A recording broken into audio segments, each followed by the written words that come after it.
ඔබ දන්නවද? කරන කලට පව් මිහිරිය මීසේ විඳින කලට දුක් දැඩි වෙයි ගිනිසේ. කරනකොට ඉතින්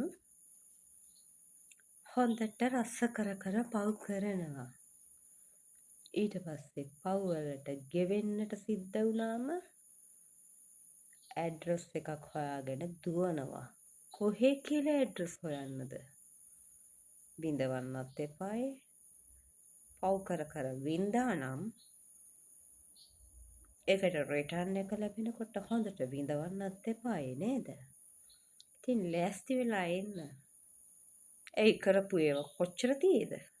ඒවට විඳවන්න ලෑස්ති වෙලා ඉන්නවා කිව්වට ඒ තරහ වෙන්නේ. හරි මාත් ලෑස්ති වෙලා ඉන්නම්. ඔයත් ලෑස්ති වෙලා ඉන්න.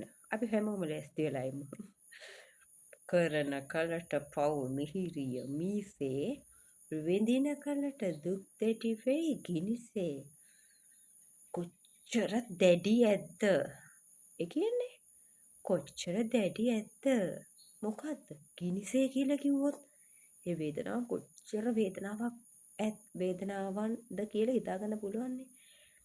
විඳින කලට දුක් දෙඩි වෙයි ගිනිසේලු. අම්මපා ඇඟ කිලිපොලා යනවා. ඉතින් අපි ලෑස්ති වෙලා ඉමු. කරපු පව් වලට සම්මාදන් වුණා.